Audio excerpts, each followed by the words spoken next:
ಈಶ್ವರಪ್ಪ ವಿರುದ್ಧ ಬಿಜೆಪಿ ರಾಜ್ಯಾಧ್ಯಕ್ಷ ವಿಜಯೇಂದ್ರ ಆಕ್ರೋಶ ಹೊರಹಾಕಿದ್ದಾರೆ. ಈಶ್ವರಪ್ಪ ಪಕ್ಷದ ತೀರ್ಮಾನವನ್ನ ಗೌರವಿಸಬೇಕು. ಕಲಬುರಗಿಯಲ್ಲಿ ಬಿಜೆಪಿ ರಾಜ್ಯಾಧ್ಯಕ್ಷ ವಿಜಯೇಂದ್ರ ರೀತಿ ಹೇಳಿಕೆ ಕೊಟ್ಟಿದ್ದು, ಬೊಮ್ಮಾಯಿ ಅವರನ್ನ ಹಾವೇರಿ ಅಭ್ಯರ್ಥಿ ಮಾಡಿದ್ ನಾವಲ್ಲ, ಕೇಂದ್ರ ನಾಯಕರು ಬೊಮ್ಮಾಯಿಗೆ ಟಿಕೆಟ್ ನೀಡಿದ್ದಾರೆ. ಬಿಜೆಪಿ ವರಿಷ್ಠರು ಈಶ್ವರಪ್ಪ ಅವರನ್ನ ಮನವೊಲಿಸುತ್ತಾರೆ ಅಂತ ಕಲಬುರಗಿಯಲ್ಲಿ ಬಿಜೆಪಿ ರಾಜ್ಯಾಧ್ಯಕ್ಷ ವಿಜಯೇಂದ್ರ ಹೇಳಿಕೆ ಕೊಟ್ಟಿದ್ದಾರೆ.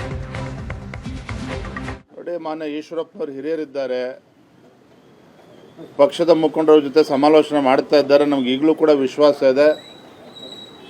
ಇವತ್ತೇನು ಹಾವೇರಿ ಲೋಕಸಭಾ ಕ್ಷೇತ್ರ ಬಸವರಾಜ ಬೊಮ್ಮಾಯಿ ಅಭ್ಯರ್ಥಿ ಮಾಡಬೇಕು ಅಂತಕ್ಕಂಥ ತೀರ್ಮಾನ ವಿಜಯೇಂದ್ರ ತೀರ್ಮಾನ ಅಲ್ಲ.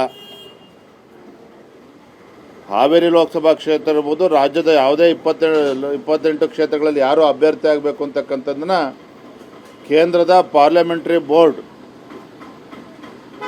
ಚುನಾವಣೆಯ ನಮ್ಮ ಎಲೆಕ್ಷನ್ ಕಮಿಟಿ ಏನಿದೆ ಪ್ರಧಾನಮಂತ್ರಿಗಳ ನೇತೃತ್ವದಲ್ಲಿ ಆ ಕಮಿಟಿ ತೀರ್ಮಾನ ಮಾಡ್ತಕ್ಕಂಥದ್ದು, ವಿಜೇಂದ್ರ ಅಥವಾ ರಾಜ್ಯದ ಅಧ್ಯಕ್ಷ ತೀರ್ಮಾನ ಅಲ್ಲ.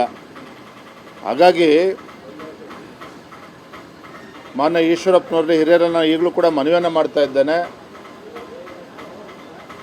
ತಾವು ಯಾವತ್ತೂ ಕೂಡ ಭಾರತೀಯ ಜನತಾ ಪಾರ್ಟಿ ಕಟ್ಟಾಳವಾಗಿ ಪಕ್ಷ ಸಂಘಟನೆಯಲ್ಲೂ ಕೂಡ ತಮ್ಮದೇ ಆದಂಥ ಒಂದು ಕೊಡುಗೆಯನ್ನು ನೀಡಿದ್ದೀರಿ, ಸಂಘಟನೆಗೆ ಒತ್ತನ್ನು ಕೊಟ್ಟಿದ್ದೀರಿ. ಪಕ್ಷದ ತೀರ್ಮಾನವನ್ನು ಒಪ್ಪಿಕೊಂಡು ಗೌರವಿಸಿ